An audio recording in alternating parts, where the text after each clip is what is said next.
Waxaan idinla wadaagaynaa sheeko xiiso badan oo ku saabsan nin oday ah oo indho-beelay, hase yeeshee xilliyada habeenkii ah markuu soconayo qaadan jiray faynuus shidan.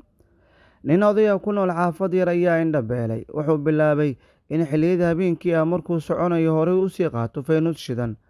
Habeenada ka mid ah ayaa mar uu bannaanka aaday cashada kadib, isaga oo sidiisii u wata faynuustiisa, waxaa arkay koox dhallinyaro ah. Dhallinyaradu waxay xaqiiqsadeen inuu ninkan indhool yahay, haddana uu faynuus wato. Waxay la yaabeen sababta, maadaama uusan waxba u jeedin. Kooxda dhallinyarada waxay bilaabeen inay ku maadeystaan kana shactireystaan odaygan indhoolka ah. Mid ka mid a dhallinyaradii ayaa u soo dhowaaday odayga kuna yidhi, duqa waad indho la'dahay oo waxba ma aragtid, haddana faynuus ayaad wadataa, sababtu maxay tahay? Indhoolkii ayaa ku jawaabay, wiilkayagow, waa runtaa nasiib darro, indhool ayaan ahay, faynuusta daaranna waxba kuma arkayo. Waxaan faynuusta ugu talagalay dadka adigoo kale oonan ogeyn in nin oday ah oo indho la'aan ah uu socdo. Waxaan diidayaa inay dadku i jiiraan.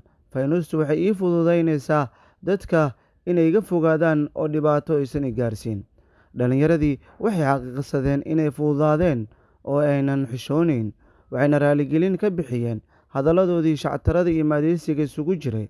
Haddaba ha degdegin, mar kastoo edeb lahaaw oo isku day inaad wax kasta ka fiirsato dhanka wanaagsan. Xaqiiqso oo ogow sababta ay wax u dhacayaan. Faham ka hor intaadan wax kasta go'aamin. Intaadan qof kale u geysan dhaawac maskaxeed, dareen yeelo. Si qoto dheer u fikir intaadan hadlin. Haddii aad ka heshay qormadan kooban, la wadaag asxaabtaada. Waxaan idinla socodsiinaya wariyaha arrimaha bulshada. Si sheekooyin iyo dhacdooyin kale xiiso badan aad u heshaan, sabscribe saar janalkan YouTube-ka. Sidoo kale la sii wadaag asxaabtaada. Mahadsanidin.